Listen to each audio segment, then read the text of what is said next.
வணக்கம். இது என்னோடய ஃபர்ஸ்ட் லாங் வீடியோ. இதுக்கு முன்னாடி நான் கொஞ்சம் ஷார்ட்ஸ் போட்டிருக்கிறேன். அதில் நான் ஆல்ரெடி சொல்லியிருந்திருக்கேன். என்னோடய ஹஸ்பண்ட் வந்துட்டு பிஸ்னஸ் பண்ணிக்கிட்டு இருக்காங்க அப்படின்னு சொல்லிட்டு. இதான் எங்களோட பிஸ்னஸ் ப்ளேஸ். கடை, குடோனு, இந்த மாதிரி ஏஜென்சி இப்படி எப்படி வேணாலும் சொல்லிக்கிடலாம். அந்த மாதிரியான ஒரு பிஸ்னஸ் தான். என்ன அப்படின்னா, என் தேர்ஸ்டே திடீர்னு ஒரு வேலையாக வர சொல்லியிருந்தாங்க. அதுக்கு முன்னாடி என் பையன் பிறக்கிறதுக்கு முன்னாடி வரைக்கும் நான் இங்கே தான் இருப்பேன்.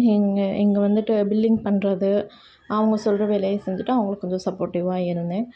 தம்பி பிறந்ததுக்கப்புறமா என்னால் கண்டினியூஸாக போக முடியலை. வீட்டில் இருந்தேன். இப்போ வீட்டுக்கு பக்கத்துலேயே நாங்கள் ஷிஃப்ட் பண்ண போகிறோம். நாம் போயிட்டு வந்துக்கலாம் அப்படின்ற ரீசனுக்காக.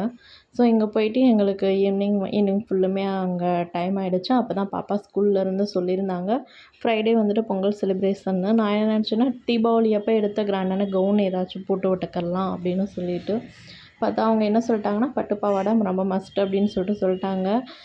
நைட்டு வீட்டுக்கு வரவே வந்துட்டு 12 மணி ஆகிடுச்சு. 12 மணி அப்போ சாப்பிட்டுட்டு கிச்சன் க்ளீன் பண்ணிவிட்டு, வீட்டில் ஒரு பட்டு பாவாடை வந்துட்டு ஆல்ரெடி ஸ்கர்ட் ஸ்டிச் பண்ணி வச்சுருந்தேன். சட்டை மட்டும் கடகடன்னு ஸ்டிச் பண்ணி முடிச்சுட்டு தூங்கிடலாம் அப்படின்னு சொல்லிட்டு பிளான் பண்ணியிருந்தேன்.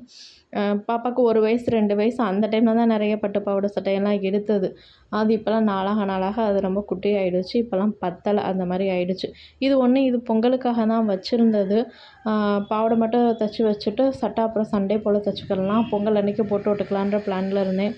சரி பாவம், அவள் ஃபீல் பண்ணுவா. அவள் ஃப்ரெண்ட்ஸ் எல்லாம் வந்துட்டு பட்டு பாவாடை சட்டை போட்டு வருவாங்க, இவன் மட்டும் கவுனில் போனால் நல்லா இருக்காது அப்படின்னு சொல்லி அவங்க ஸ்கூல்லையும் இப்படி தான் வரணும் அப்படின்னு சொல்லிட்டு சொன்னதுனால வேறு வழி இல்லை. நைட்டோட நைட்டாக உட்காந்து ஸ்டிச் பண்ண ஸ்டார்ட் பண்ணியாச்சு. மணி வந்துட்டு நான் ஸ்டிச் பண்ண ஸ்டார்ட் பண்ணும்போது ஒரு 2:30 இருக்குன்னு வச்சுக்கோங்களேன், 2:30 இருக்கும்.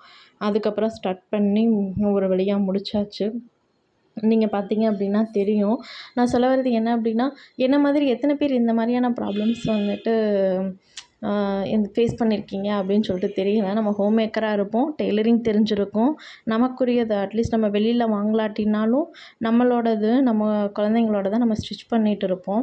நமக்கு வெளியில் கொடுத்து ஒரு ஸ்டிச்சிங் சார்ஜஸ் கொடுத்து தைக்கிறதுக்கும் மனசு இருக்காது. அந்தளவுக்கு ஃபிட்டாக இருக்குமானா அப்படின்னும் பயமாக இருக்கும். நம்மளாக தைச்சிக்கிறதுக்கும் டைம் இருக்காது. வீட்டில் வேலையை பார்க்க, குழந்தைங்கள பார்க்க சரியாக இருக்கும். நீ தைச்சிக்கலாம், நாளைக்கு தைச்சிக்கலாம் அப்படின்னு சொல்லிட்டு தள்ளி போட்டு அது அப்படியே கிடக்கும். என்ன மாதிரியே எத்தனை பேர் இப்படி இருக்கீங்க அப்படின்னு சொல்லிட்டு சொல்லுங்கள்.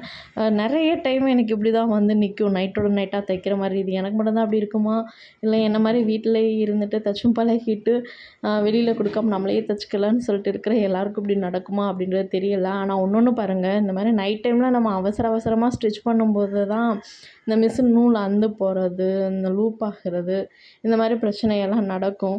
இது எனக்கு மட்டும் தான் நடக்குதா, இல்லை எல்லாருக்கும் நடக்குதா அப்படின்றது தெரியலை. நீங்கள் ஸ்டிச் பண்ணி பழகுங்க, ரொம்ப நல்லது தான். ஆனால் எந்த மாதிரி இருக்கிறவங்க ஸ்டிச் பண்ணி பழகணும் அப்படின்னா, நான் வந்துட்டு வெளியில் வந்துட்டு எனக்கு டெய்லர் வந்துட்டு நல்லா அமையலை, எனக்கு ஃபிட்டாக போடணும்னு ஆசை, நல்லா அமையலை அப்படின்றவங்க தாராளமாக ஸ்டிச் பண்ணி பழகலாம். நல்ல இன்ட்ரெஸ்ட் இருக்கிறவங்க ஸ்டிச் பண்ணி பழகலாம். அவுட்புட் ரொம்ப நல்லா வந்துருந்துச்சு. என் பாப்பாவுக்கு நல்லா ஃபிட்டாக இருந்துச்சு. எனக்கு ரொம்ப பிடிச்சிருந்துச்சு. என்னோடய வீடியோஸ் பிடிச்சிருந்தால் லைக் பண்ணுங்கள். இந்த மாதிரியான வீடியோஸ் தொடர்ந்து பார்க்குறதுக்கு என்னோடய சேனலை சப்ஸ்கிரைப் பண்ணுங்கள். தேங்க்யூ.